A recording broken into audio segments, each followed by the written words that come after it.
Our market master is ready now. We have Sanjeev Prasad, Managing Director at and co-head at Kotak Institutional Equities. Sanjeev, great to have you with us here on the program. Thanks very much.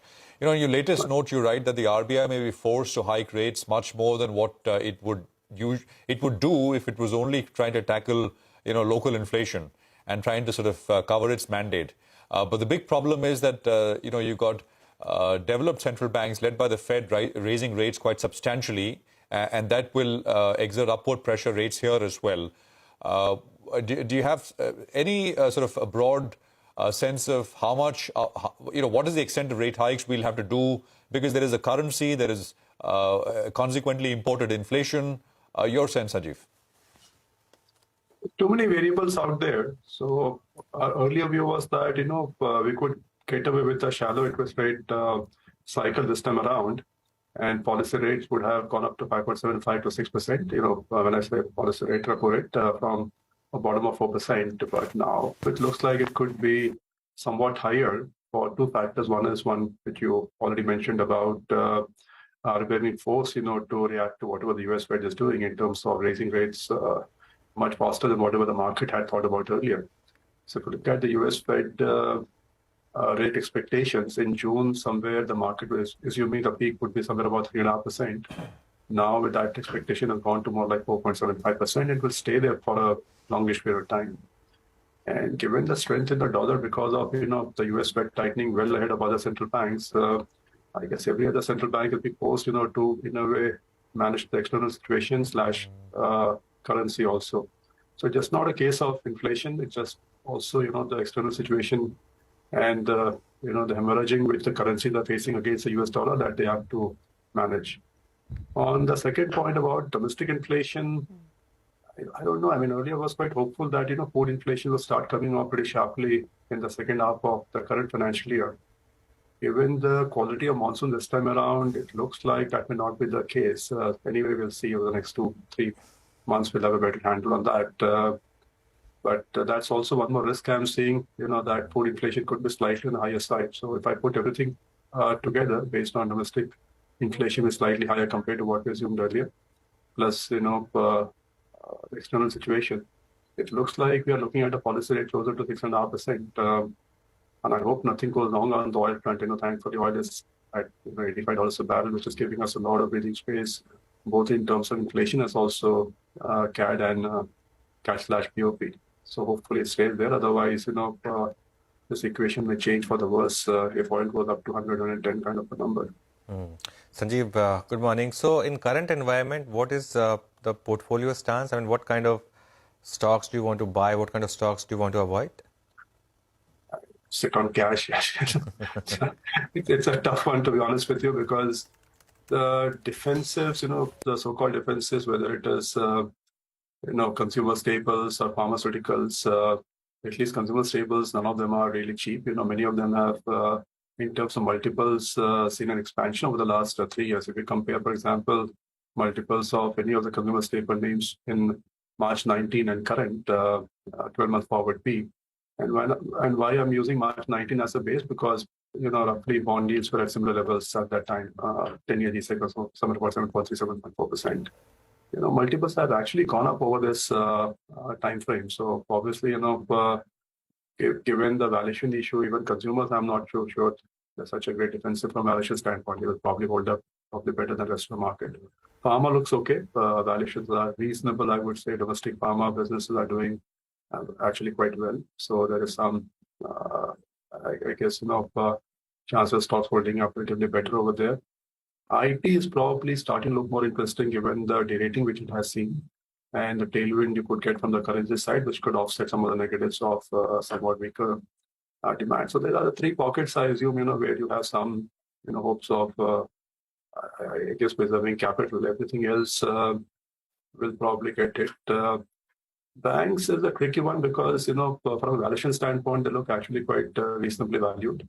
And macroeconomic fundamentals at this point in time, look quite okay for the banks. Credit growth is picking up and asset quality is no longer an issue. But, these are ultimately high beta names. If they have bad news for the economy, in terms of either inflation surprising on the upside for whatever reasons, banks probably will take a bigger hit in that case. So honestly, hard to construct a portfolio. Yeah, you could have consumer staples, pharma, some amount of IT, telecom, and banks, and hope that, you don't see too much of damage. Well, you can only live in hope, right? For the market now, it's still down about 1%, but there are some stocks that are bucking the trend. Route Mobile is one stock that has been gaining ground ever since the company spoke to us yesterday, and in fact, they raised their guidance in terms of earnings, so 2.5% higher there. Tube Investments has been gaining quite a bit of ground. Mahanagar Gas, Blue Star, Chola Finance up almost 2%. Sanjeev, you briefly mentioned IT, that it looks interesting, but just a little more on that. Would you stick with the large cap IT names purely because there's some degree of safety there? Or do you think now you'd look at, some of these mid cap names? I mean, KPIT Technology was telling us yesterday that now they've become the largest global IT integrated player in the automotive space. And they're absolutely not worried about this slowdown. Would you like names like that, KPIT, Tata Elxsi, in specific spaces like auto, or would you stick with the larger guys?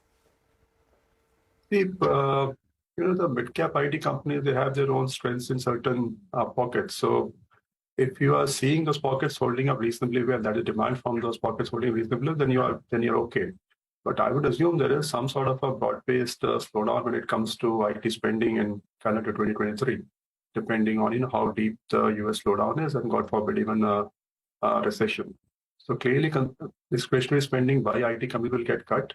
And depending on which segment you are in, and if it is more exposed to some sort of a cyclical industry, that is your client base is in a more cyclical industry, there you could probably see more cuts. So you have to be slightly careful about how you want to look at it.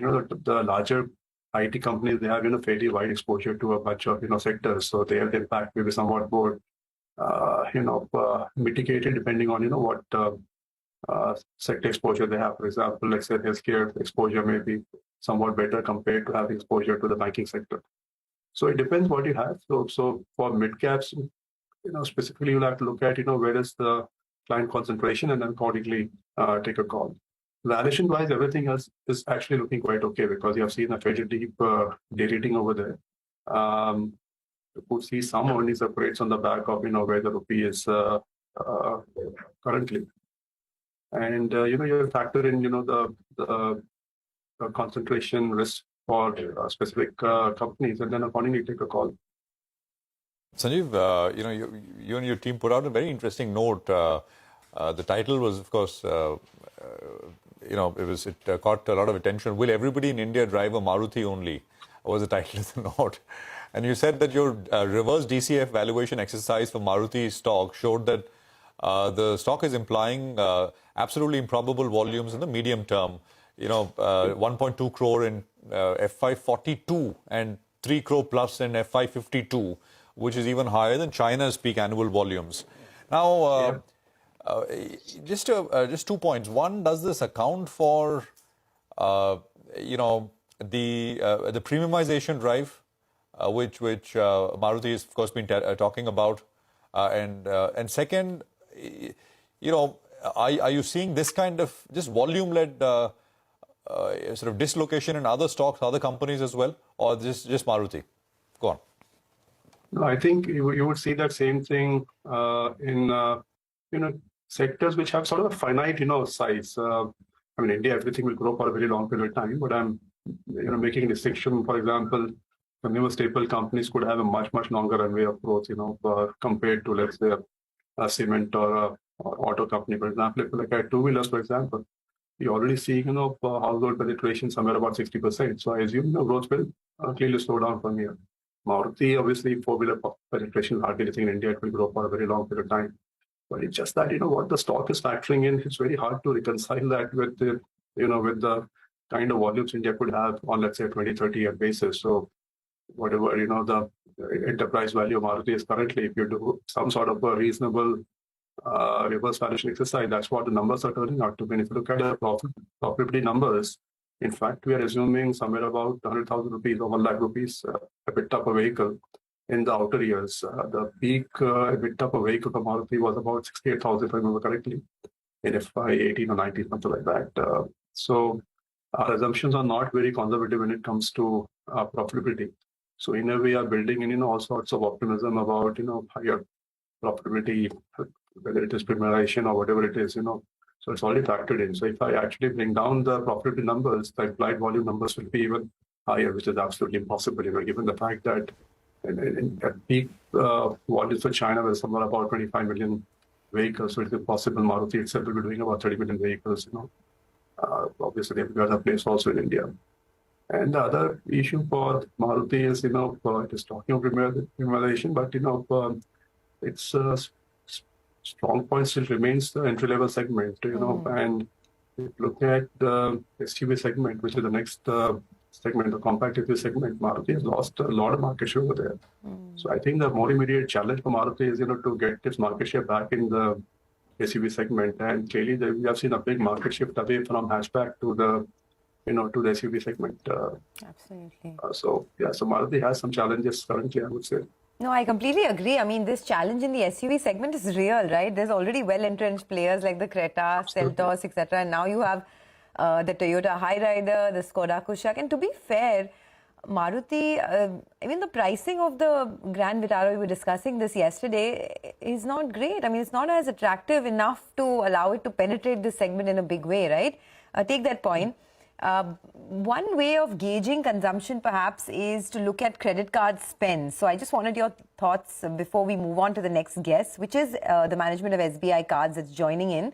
But just as we close this conversation, Sanjeev, your thoughts? Because card spends have gone up, the customer base has gone up as well. Is this a segment that you like? Yeah, we're quite positive on the credit card business, and SBI card is also there in our large cap recommended portfolio. See, the thing is, the middle income and high income households have largely been not affected by COVID. In fact, they have done relatively better. And discretionary consumption is coming back in a big way. It's already there, actually, when it comes to travel, tourism, etc. That's already coming back in. So that would naturally aid, spending through credit card, something which was clearly not happening over I guess, FY 21-22, probably a lot lower than what would have been the case otherwise. Also, as e-commerce, online commerce keeps on, making deeper inroads into not just middle income households, but probably even lower. Again, credit card should do relatively better, I would assume. So that way, the tailwinds are there for the sector. Of course, you have other issues of, how the MDR issues, etc., get resolved, but maybe the SBI card management may have a better sense on that one. Okay, yes. In fact, we are going to go across to the management right now. So would invite you to listen in if you want. And of course, give us your thoughts later. Thanks a lot, Sanjeev, for joining in. That is Kotak Institutional Equities. They have SBI cards on their list in terms of in their portfolio, that is.